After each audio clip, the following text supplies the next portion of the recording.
खबर करनाल से है, जहां मुख्यमंत्री मनोहर लाल रविवार को कर्ण लेक के पास बने पुल का औचक निरीक्षण करने पहुंचे। दरअसल जनसंवाद कार्यक्रम में आम जनता की तरफ से पुल से जुड़ी समस्याएं रखी गई थी। वहीं शिकायत मिलने के बाद तुरंत बाद मुख्यमंत्री ने पुल का निरीक्षण किया और दुर्घटनाओं की संभावनाओं को रोकने के लिए मुख्यमंत्री ने जायजा लेते हुए मौके पर ही अधिकारियों को जरूरी दिशा निर्देश दिए।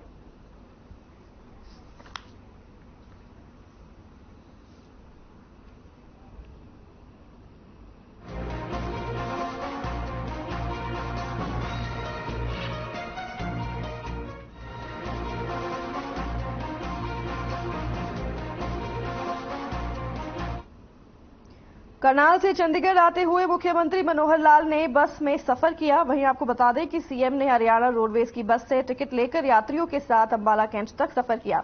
इस दौरान उन्होंने बस में सफर कर रहे यात्रियों से बात की, साथ ही यात्रियों के साथ अपने अनुभव साझा किए। वहीं बस के कंडक्टर से भी बात की गई। उन्होंने बात करते हुए ई टिकट की व्यवस्था को समझा और बस में मुख्यमंत्री को सफर करता देख लोग खुश नजर आए, तो कुछ लोगों ने अपने कैमरे में इस पल को कैद कर लिया। इतना ही नहीं, इसके अलावा मुख्यमंत्री ने एक स्थानीय ढाबे पर रुककर आम लोगों से मुलाकात भी की।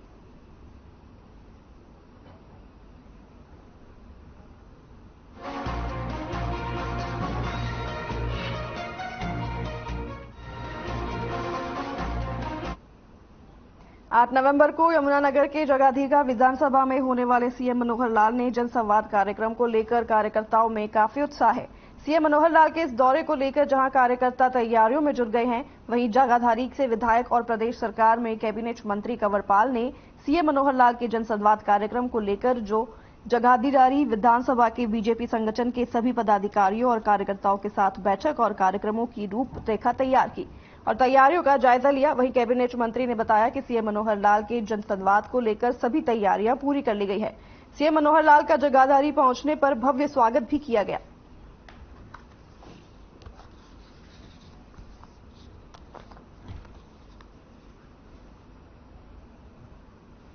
देखिए, 8 तारीख को माननीय मुख्यमंत्री जी हाथी कुंड में जो हमारा एक टूरिज्म का हमने नया एक शुरू किया है, जिस प्रकार से वहाँ मोटर बोट और दूसरे जो काम शुरू किए हैं वहाँ पे, और साथ ही जंगल सफारी हमने शुरू किया है वहाँ से, तो उसका उद्घाटन करने के लिए माननीय मुख्यमंत्री जी वहाँ पधार रहे हैं। और उसके बाद जो जनसंवाद का कार्यक्रम है वो प्रतापनगर में पहला, और उसके बाद दूसरा जनसंवाद का कार्यक्रम हमारा 3 बजे जो है वो छछरौली में है, और 5 बजे फिर उसके बाद हमारा जगाधरी में।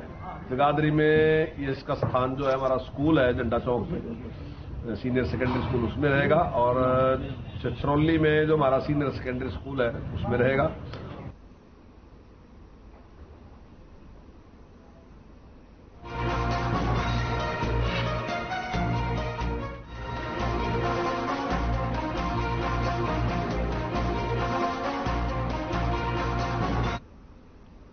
खबर बल्लभगढ़ के बस स्टैंड से है, जहां से विधायक मूलचंद शर्मा और कैबिनेट मंत्री भी हैं और सरकार ने उन्हें परिवहन विभाग का जिम्मा भी सौंप रखा है।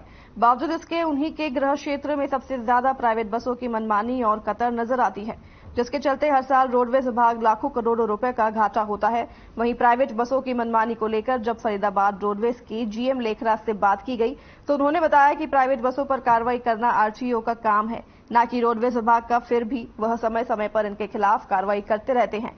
वहीं उन्होंने रोडवेज बसों को खाली चलने के सवाल पर जवाब देते हुए कहा कि जितनी कैपेसिटी रोडवेज बसों की है, उतने लोग रोडवेज की बसों में बैठते हैं और सफर करते हैं।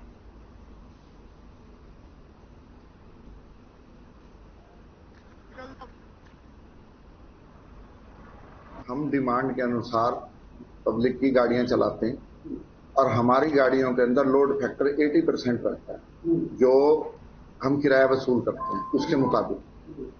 और दूसरी चीज ये, जो 20% लेस रहती हैं वो इसलिए होती हैं क्योंकि हमने कंसेशनल फैसिलिटी भी लोगों को देनी होती है। जैसे बच्चों को, गर्ल्स को बिल्कुल टोटली फ्री है, उनको काउंट नहीं करते हैं। बॉयज को 10 सिंगल फेयर के ऊपर है, और जो सीनियर सिटीजन हैं उनको 50% का डिस्काउंट है।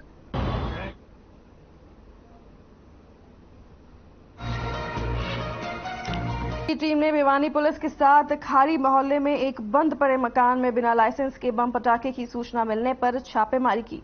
इस दौरान मकान से 4 से 5 क्विंटल अवैध पटाखों का जखीरा बरामद कर कब्जे में लिया है। फिलहाल रंगीन पटाखों को छोड़कर दूसरे पटाखों पर सरकार द्वारा प्रतिबंध लगाया गया है। वहीं रंगीन पटाखे के लिए भी लाइसेंस जरूरी है। बता दें कि पर्यावरण प्रदूषण को देखते हुए सरकार द्वारा बिना लाइसेंस के पटाखों की बिक्री पर प्रतिबंध लगाया हुआ है, लेकिन कुछ लोग सरकार के आदेशों को दरकिनार कर अवैध रूप से पटाखे बेचकर कहीं न कहीं पर्यावरण को नुकसान पहुंचाने के साथ साथ बड़े हादसे का कारण भी बनते हैं।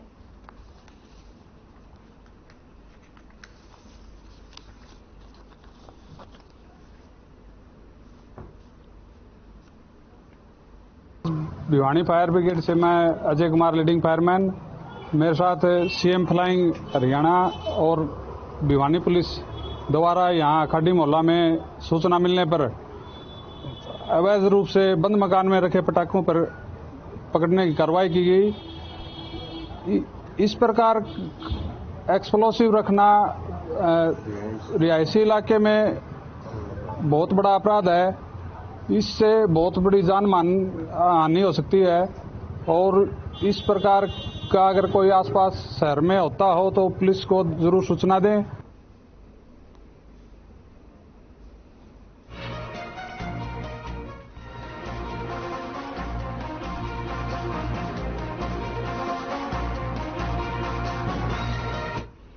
नूंह में मिड डे मील कार्यकर्ता यूनियन हरियाणा से संबद्ध श्रमिक संगठन AIUTUC के बैनर तले मिड डे मील कार्यकर्ताओं ने गांधी पार्क से जिला कांग्रेस कार्यालय तक विरोध प्रदर्शन किया।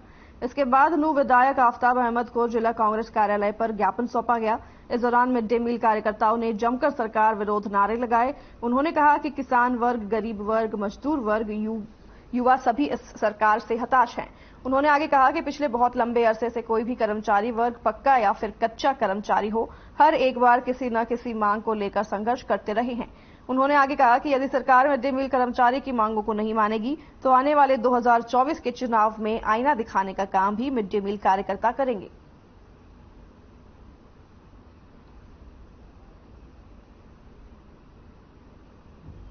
हरियाणा की भारतीय जनता पार्टी और जजपा की सरकार, चाहे प्रदेश का कोई वर्ग हो, किसान वर्ग हो, गरीब वर्ग हो, मजदूर वर्ग हो, युवा वर्ग हो, सब हताश है।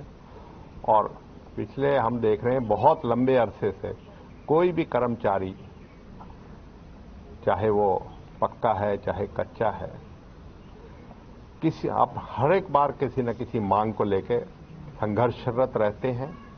और आप देख सकते हो कि किस तरीके से, चाहे वो हमारी जो है आशा वर्कर हो, आंगनवाड़ी वर्कर हो, महिलाएं कर्मचारियों को, गेस्ट टीचरों की और अन्य टीचरों की अलग बात हो, मतलब मैं बताता हूं कि महिलाओं टीचरों की, चाहे स्वास्थ्य विभाग की हो चाहे शिक्षा विभाग की हो, जो उनके साथ व्यवहार सरकार का रहा है वो अत्यंत ही निंदनीय है।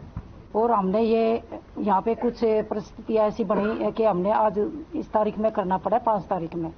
और हमारी मुख्य मांगे है मिड डे मील वर्कर को पक्का कर्मचारी माना जाए, 12 महीने की तनख्वाह दी जाए, वर्दी का पैसा 2000 दिया जाए और 65 साल की इनकी उम्र की जाए, जो कि आंगनवाड़ी में भी है।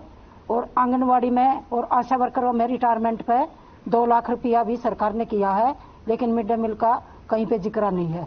इन्हीं सभी बातों को लेकर हम 2000 अभी जो 12वां महीना आएगा दिसंबर का, उसमें हमें विधानसभा का घेराव करेंगे और खट्टर सरकार से जवाब मांगेंगे। और एक हमारी तनख्वाह की बहुत बड़ी प्रॉब्लम है जी। हम मांग करते हैं सरकार से कि 7 तारीख तक हमारी सभी बहनों के खाते में तनख्वाह आनी चाहिए। यहाँ मेवात डिस्ट्रिक्ट में एक ऐसा है, ये पता नहीं पिछड़ा इलाका है एक ऐसा, या सरकार इस इलाके को मान नहीं रही।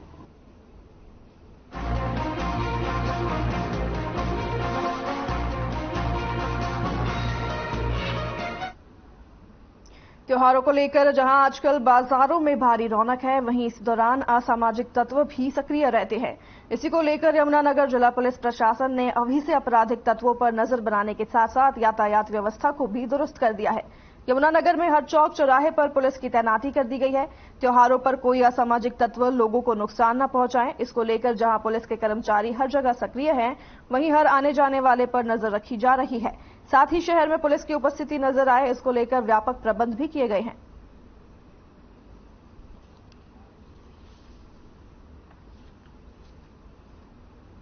देखिए, आगामी जो त्योहार का जो सीजन है उसमें आम लोगों को अनावश्यक परेशानी का सामना न करना पड़े, लोग अपना जो भी सामान खरीदना चाहते हैं वो आराम से सामान खरीद सके, या जहां पर भी गंतव्य स्थल पर जाना चाहते हैं वहां तक पहुंच सके। इसके लिए हमारी ट्रैफिक पुलिस मुस्तैद है। हमारा ये जोर ये है कि हम ट्रैफिक का जो मैनेजमेंट है वो बिल्कुल सड़क पे स्मूथ रखें, और यदि कोई व्यक्ति जानबूझ कर अवहेलना करता हुआ पाया जाता है तो मोटर व्हीकल एक्ट के तहत जो भी प्रभावी कार्रवाई उस पर होनी चाहिए वो हो। साथ ही आज मैंने कमिश्नर जो नगर निगम है उनसे भी बात की है, ताकि जहां पर भी हमारे डिवाइडर्स की रिपेयरिंग वगैरह या अन्य कोई चीजें, सर्दी का मौसम भी आने वाला है, उसमें भी सड़क दुर्घटनाएं ना हो, इसकी वजह से भी इसके मद्देनजर भी जितनी भी हमारी एजेंसीज है बाकी उनके साथ भी हम शीघ्र एक मीटिंग करेंगे। ऐसा जी, हमने पहले तो पैदल का शुरू करी है ताकि हम जनता के बीच में रहें और जनता की सुरक्षा को पुख्ता कर सकें। इसमें कोई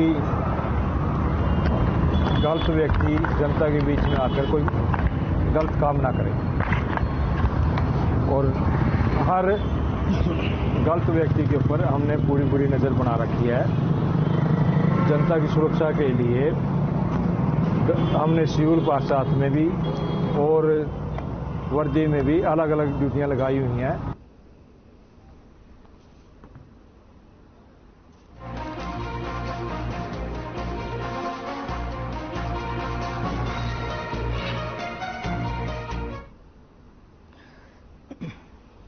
तो शाम की जाट धर्मशाला में जाट बिरादरी के गोत्र पंघाल खाप का राष्ट्रीय सम्मेलन आयोजित किया गया।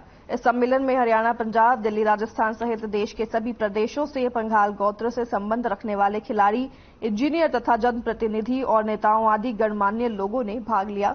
इस अवसर पर खिलाड़ी प्रसिद्ध अंतर्राष्ट्रीय बॉक्सर अमित पंघाल, पूर्व सांसद चौधरी जगबीर सिंह सहित अनेक लोगों को खाप द्वारा सम्मानित किया गया।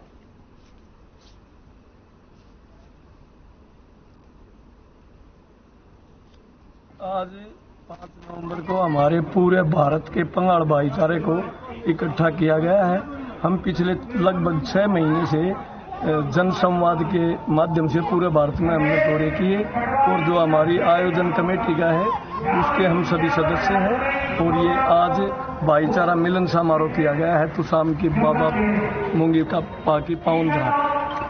तो किन किन लोगों को सम्मानित किया गया है? यहाँ हमारे जो पूर्व MP, पूर्व MLA या जो पंघाल भाईचारा से कोई खिलाड़ी है अंतर्राष्ट्रीय, या कोई जो भी किसी भी क्षेत्र में जो जिसने पंघाल भाईचारे का या भारत का या हरियाणा का जिसने नाम रोशन किया, हम उसको सम्मानित करने जा रहे हैं। और क्या एजेंडा रहेगा इसमें? और उस पंघाल भाईचारे के संगठन के बारे में हम आगे की सामाजिक कुरीतियों को दूर करने के लिए ये पंघाल गोत्र का प्रोग्राम है, और इसमें वैसे तो 36 बिरादरी आई हुई है, तो 6 गांव है हमारे आसपास के, वो सभी को इनवाइट किया गया है। इसमें बेसिकली जो हमारी चर्चा है वो सामाजिक कुरीतियों के बारे में है, क्योंकि आज समाज के अंदर जिस प्रकार से नौजवानों में नशा है और पर्यावरण के बारे में सजग नहीं है, और भी कई चीजें हैं उनके बारे में चर्चा की जाएगी।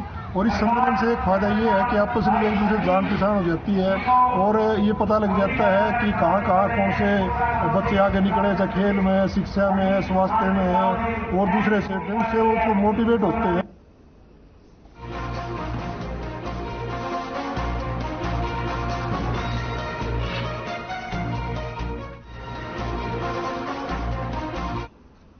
अम्बाला पुलिस ने जग्गी कॉलोनी में हुए गैंगवॉर की गुत्थी जल्द सुलझाकर तारीफ का काम किया है। वहीं गैंगवॉर में शामिल 2 आरोपी को कार्रवाई करते हुए आर्म्स एक्ट के तहत मामला दर्ज कर लिया है, लेकिन अभी तक विवाद के कारण का पता नहीं चल पाया है। पुलिस ने जानकारी देते हुए बताया कि हमें सूचना मिली कि 2 गुटों में फायरिंग हुई है। मौके से CCTV कब्जे में लेकर पूछताछ शुरू कर दी गई है। वहीं दोनों आरोपी की पहचान होते ही दोनों को गिरफ्तार कर पूछताछ जारी है।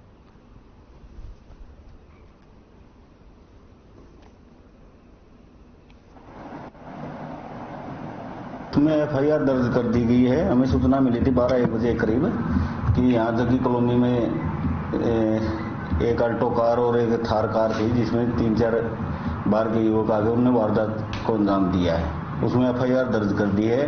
उसमें हमने 2 को गिरफ्तार कर लिया है और एक जो हॉस्पिटल में उसको डिटेन किया गया है। सर, गोली चलाने वाला कहाँ का था, कौन था, क्या? ये जड़ोत गांव के थे। जो गोली चलाने वाला भी और जो कार में आए थे पीछे 4 आदमी, वह भी जड़ोत गांव के ही थे।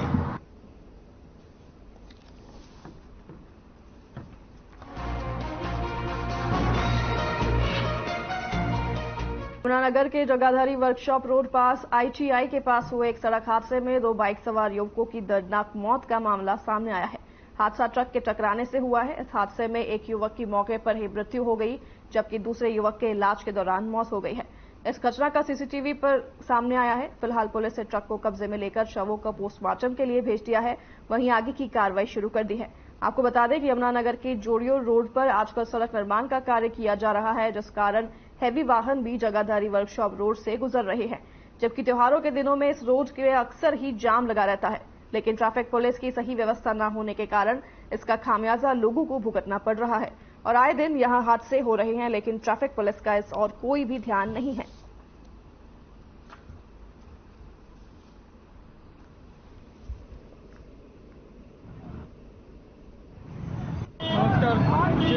ये हादसा जो हुआ है ना, इसका दोष पूरा मैं यमुनानगर का जो ट्रैफिक सिस्टम है इसको देना चाहता हूँ।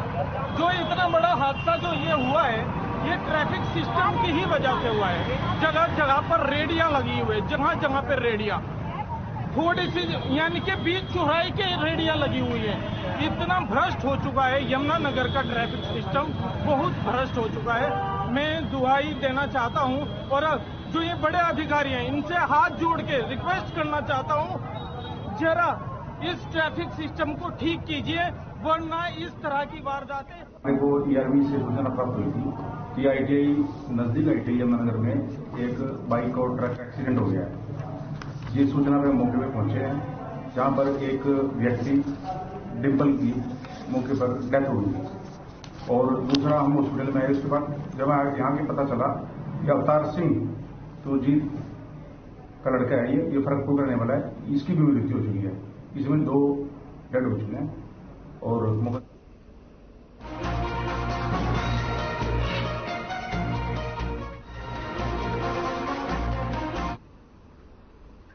अंबाला के ट्रिब्यून कॉलोनी निवासियों ने दिवाली को एक अनोखे तरीके से मनाने का फैसला किया है। अक्सर दिवाली सेलिब्रेशन लोग पटाखे से करते हैं, जिससे वातावरण प्रदूषित होता है। वहीं ट्रिब्यून कॉलोनी निवासियों ने पौधारोपण कर दिवाली पर वातावरण को शुद्ध रखने के लिए संकल्प लिया है कि हम पौधा लगाएं नहीं बल्कि उसकी अपने बच्चे जैसे देखभाल करेंगे। इस मौके पर पूरी कॉलोनी की महिलाएं और पुरुष मौजूद रहे। लगातार बढ़ते प्रदूषण को रोकने के लिए ये कॉलोनी वासियों का एक अच्छा प्रयास है।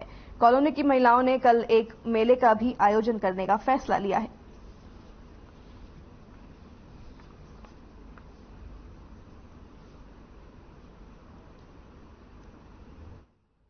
आज दीपावली, जैसे आपको पता ही है कि दीपावली के त्योहार आ चुका है, पंच त्योहार आ रहे हैं, तो इस श्रृंखला में ट्रिब्यून कॉलोनी ने दीपावली को त्योहार को एक अनूठे ढंग से मनाने की पहल करी।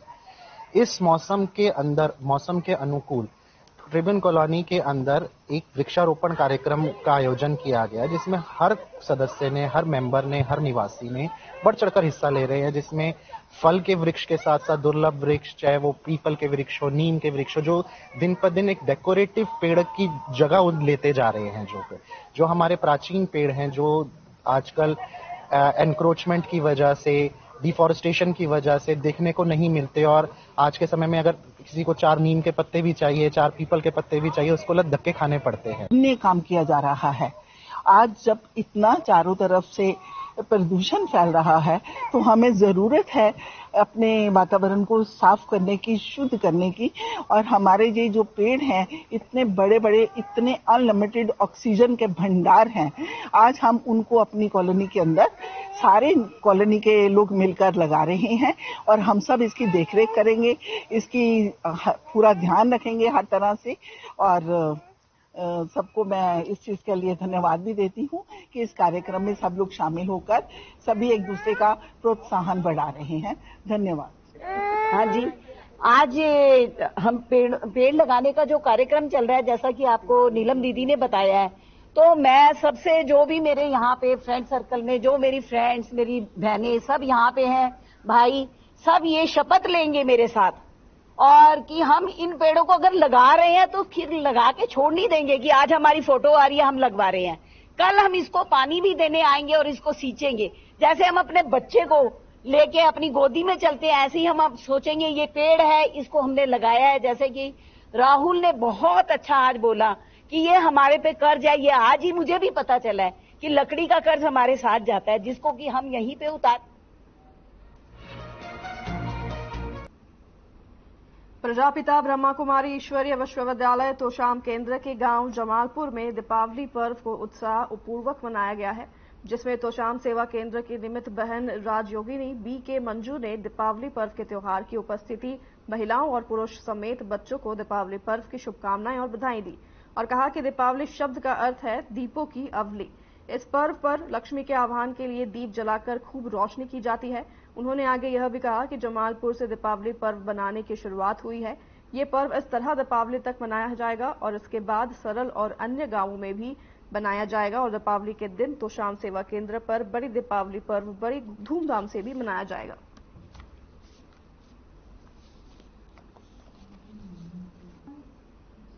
दीपावली का उत्सव जो हम मनाते हैं आए साल मनाते हैं और इसकी शुरुआत आज हमने जमालपुर गांव से शुरू किया है कि दिवाली क्यों मनाई जाती है। वास्तविकता तो ये है कि दीपावली पर परमात्मा पिता आकर के जो हम आत्माओं की ज्योति जगाते हैं, जिसमें आप देखेंगे एक बड़ा दीपक लेते हैं, उस दीपक से ही छोटे छोटे दीपक जलाए जाते हैं। तो वो मतलब ये है बड़ा दीपक परम ज्योति परमात्मा शिव का प्रतीक है।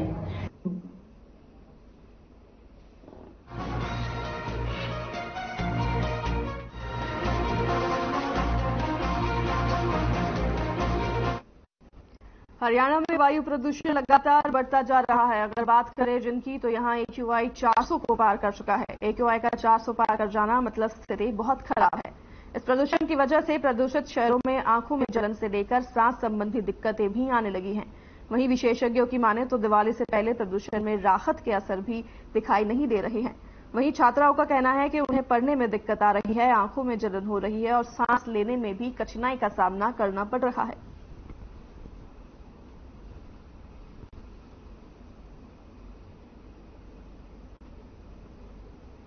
जो वायु प्रदूषण जो ज्यादा से ज्यादा संख्या में जो बच्चों को ऊपर इफेक्ट कर रहा है, उनको जो है सांस लेने में दिक्कत आ रही है और उनको आंखों में जलन महसूस हो रही है, जिसकी वजह से जो संस्थान में या स्कूल वगैरह में बच्चे जाते हैं तो उनकी संख्या दिन पर दिन घटती जा रही है, जिसके कारण उनकी पढ़ाई जो है प्रभावित हो रही है।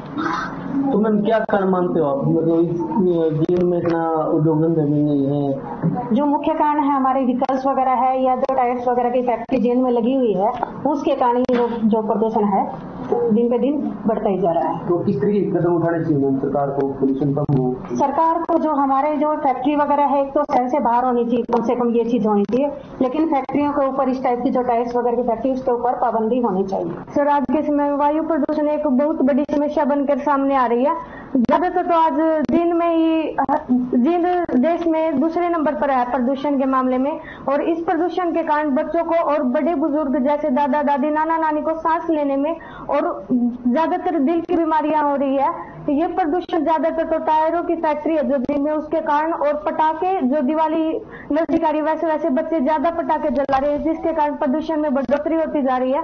और जैसे हम कहीं पर सुबह जाते हैं बाइक बुइक पे, तो जाने में समस्या आती है। वो जो जैसे आज धुआं फैला हुआ है, उसके कारण आंखों में जलन हो रही है, जिससे हम ज्यादातर एक्सीडेंट होने की भी संभावनाएं रहती है। इस समय प्रदूषण का लेवल काफी बढ़ गया है, लगभग 400 के आसपास प्रदूषण का लेवल है AQI, और ये बहुत ही खतरनाक लेवल है मानव जीवन के लिए।